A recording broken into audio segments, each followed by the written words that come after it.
What's up, and welcome to the Nothing But Net Worth podcast, where we have conversations with prominent coaches, athletic directors, and NIL athletes discussing critical topics around financial literacy, entrepreneurship, and much, much more.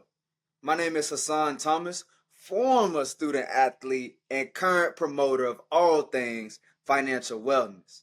And today, we have NIL athlete and women's basketball star at Stanford University, Miss Nunu Agara. How are you? How are you doing? Doing great. How are you? I'm blessed. I'm blessed. Happy to have you on here. We originally met at BSA not too long ago, but I'm happy to have you on Nothing hmm But Net Worth. Yeah, I'm excited. I'm super excited. Yes, yes. And how we normally get started here, we have a segment called the financial coin toss. So I'm gonna ask Okay. you a few either or questions just to see where your head's at, all right? Okay. All right, bet. So the first question is, would you rather invest into the stock market or into real estate? Real estate. Yeah, real estate. Okay, why is that though? Why you pick real estate over the stocks? Okay. Well, I think for me, I think about generational wealth and how Mm-hmm. property lasts longer. And I think I want to have my kids, I want to have my grandchildren to hopefully take over that when I'm gone. And Mm-hmm. yeah, I've always been invested in real estate and different properties. I want different properties around the world. Hopefully, rent them out, make some passive income, and then go in Okay, there when I income. want. That's Stanford Yeah, education working over there. yeah, it definitely is. I love it. Yeah. I love it. And we're here on the Nothing But Net Worth podcast talking about how student athletes like yourself can now monetize and make money from being themselves. Name, Mhm. image, and likeness. So, in your opinion, is it more important about how much money a student athlete can make, or is it Mhm. more important about how much money a student athlete can keep? That's a good question. I think for me, money hasn't really been a big want for me, to be honest. Mm, Like NIL kind of makes me nervous because I think student athletes get caught up in just getting money in general and will take anything mm-hmm. that makes the money. And Mm, that's not really for me. And I think, sorry, I'm a little sick, so you're gonna hear nah, a you little good. sniffles. For This me, the this I the think it's Jordan flu about game. This the Nunu flu yeah. game. Yeah, it definitely is. I think it's about keeping because I think I want to retire my parents. That's my number one goal with NIL. Yeah. Hopefully, I can do it in the college space. Hopefully next year. Honestly, I want my mom to be financially free, can travel, do whatever she wants, and I want my dad. Mm-hmm. Obviously, he's still going to work because that's just him, but not having to worry about anything. And so that's my number one goal. So keeping my money and knowing how to save it because I'm a terrible spender right now. I'm working Mm-hmm. on it. I'm getting I a lot appreciate better. the. Really bad. It's really bad. If it's there, I'm spending it, and I've been really good about it now. I used to be when I first got to college, that stipend was gone, and Yeah. I was looking at my dad. I was like, Dad, you see my account? Mm-hmm. Can you help me out? He said no, and I had to dug it out for like 3 weeks, Yep. and I was just like, okay. So he taught me a Oh. lesson, but yeah, I'm good now, and I know how to manage Mm-hmm. my money a lot better now. So I want to ask you a real deal question because a lot of people, they get that bag and then a lot of people start coming out the woodwork. Uncle Tony, Aunt Jennifer, cousin Rocky. They start hitting up Nunu once he get that big NIL deal and like, hey, can you pay for this? Can you pay for this? Can you pay for this? So how do you plan on helping your family, but also having enough for yourself and making sure you're straight? How do you plan on balancing that? For me, I think that's why I want to get into real estate so much Mm-hmm. and passive incomes around. Even starting now, like I had seen on Instagram a guy from NC State, the big, he had like vending machines around campus. I'm like, that's Mm. perfect. Like that's not really common at Stanford, and I'm like, maybe I should start doing that. Maybe I can Yeah. start doing that, and then that can be my passive income there. Just I can have pay someone a college student to refill it and go buy snacks, and then that can make me some money and then make them a little bit of money as well. So I think that having my parents set and then being able to focus on me as well, I think it's just about balance and making sure I have what I need and making sure they got what they need to. Got you. So kind of focusing on multiple streams of income. So, okay, this real estate over here, that's my dad's fund. This real, I mean, not the real estate, the vending machine. The vending Mm-hmm. machine play over here, that's for mom. This Mm-hmm. NIL money, that's all Nunu. So kind of having those multiple streams so you can make sure that your family's taken care of, that you're taken care of. And I think that's where we I think that's one of the main reasons for NIL because as we know, 98% of us aren't going to make it to that next level. So the fact that you can use your collegiate success, your collegiate likeness to now be paid for that and then set yourself up for success after, I think is huge. And Yeah, I for sure. commend you for even thinking in that, okay, boom, I saw that he did that vending machine. I could do that at Stanford. You know what I mean? I like how you're thinking. I like how you're Thank thinking. you.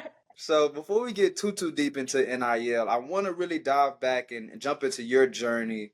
So talk to us about when Stanford came in, like what made you choose Stanford coming all the way from Minnesota? Mhm.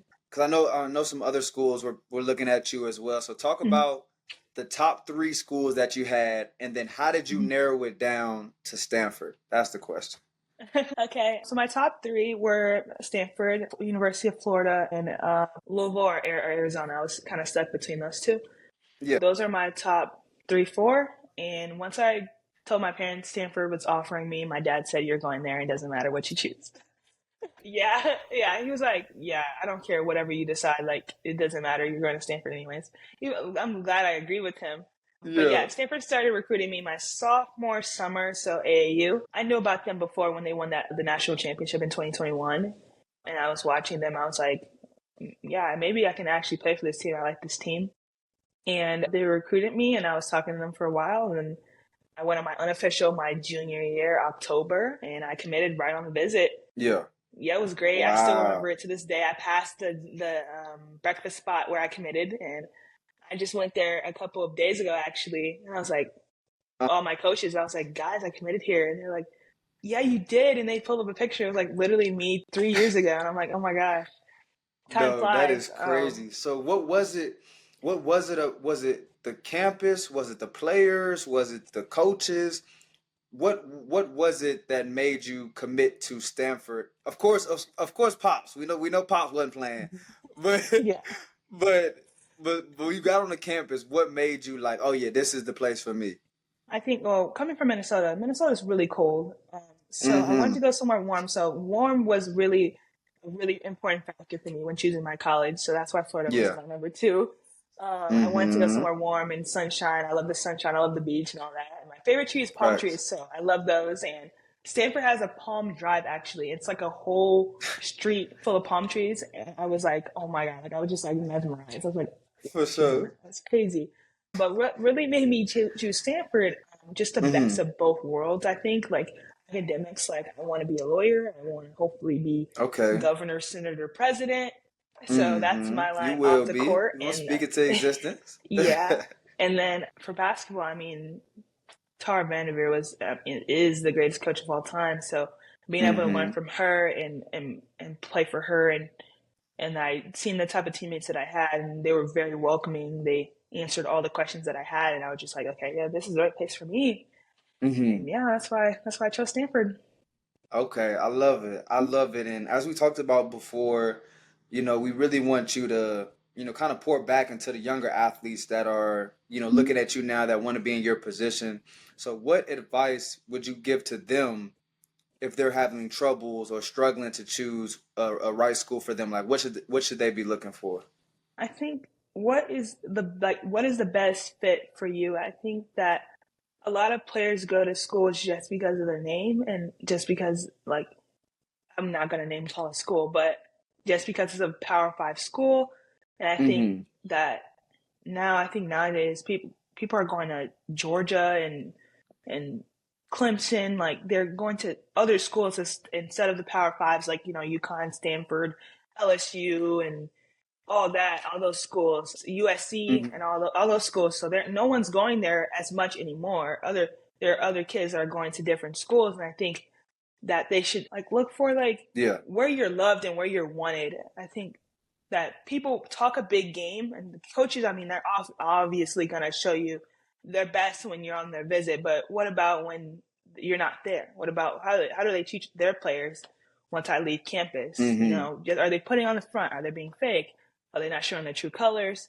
And I just asked Stanford straight up, like, is this how you act when I'm not here too?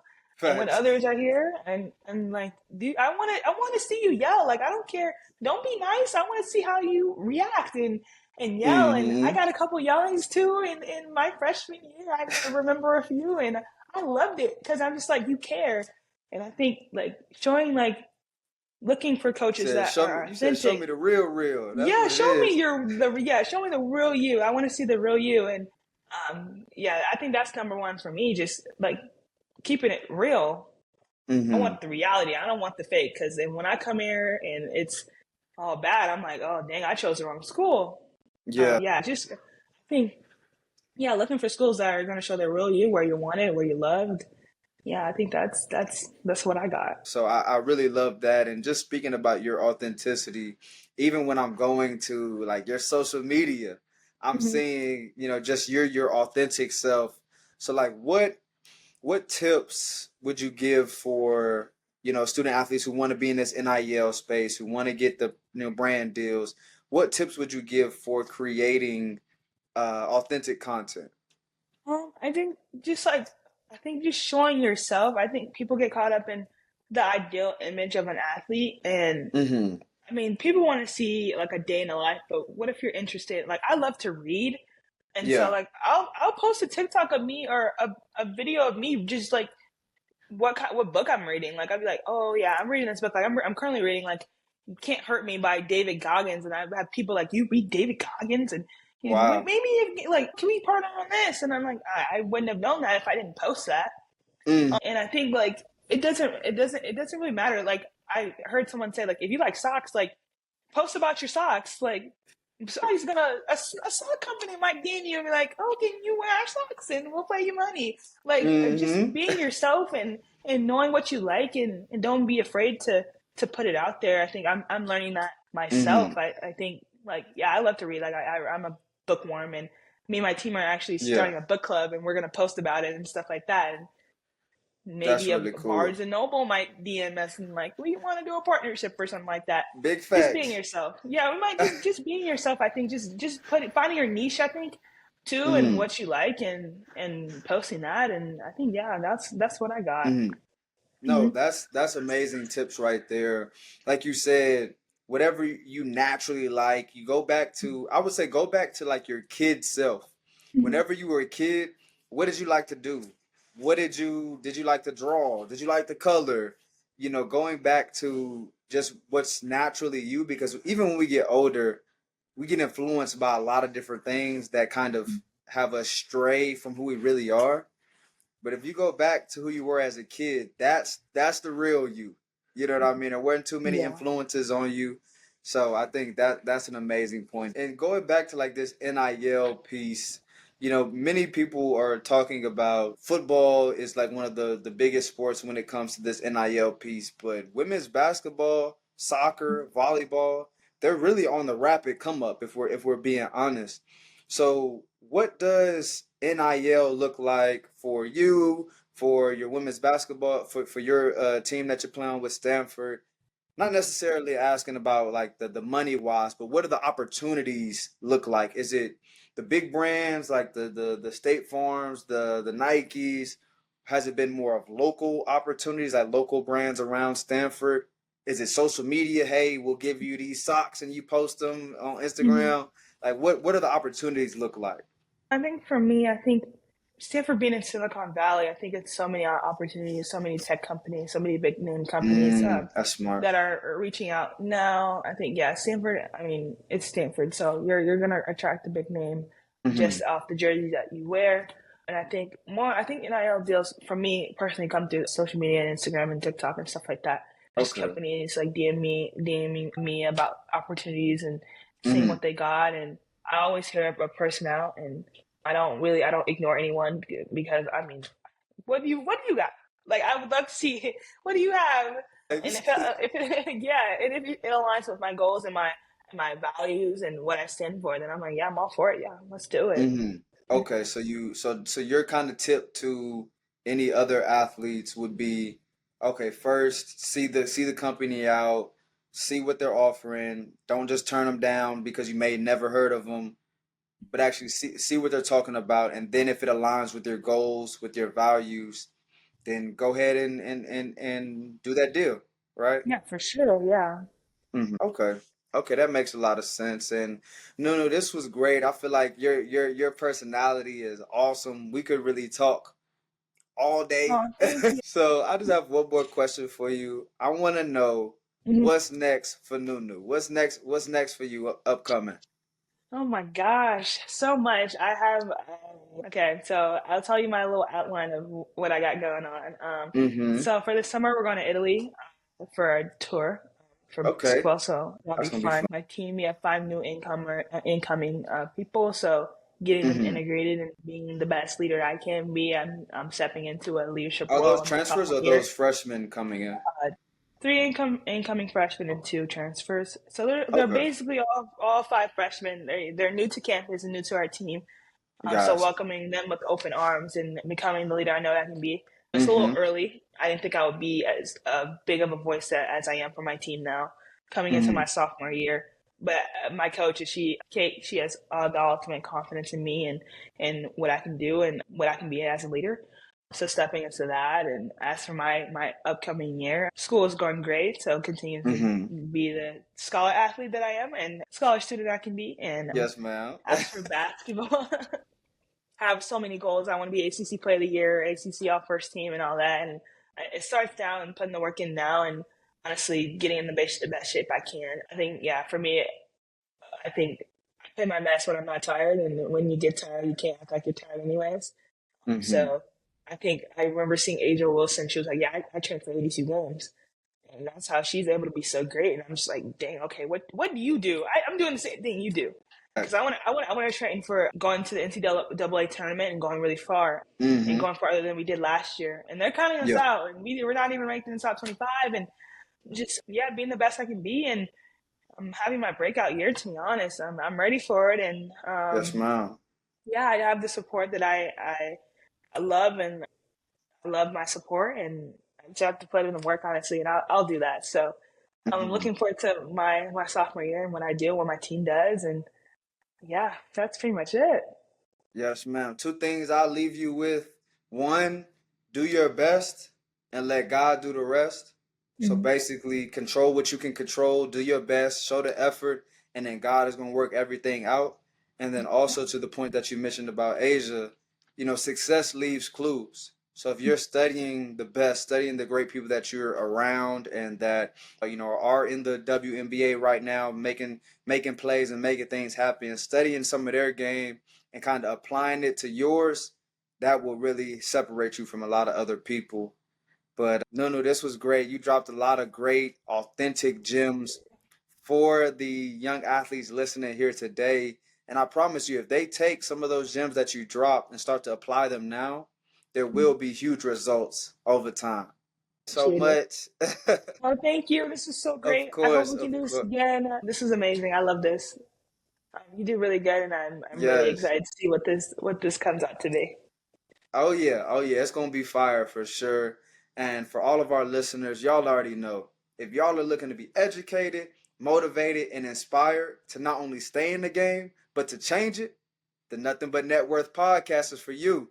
See y'all next week.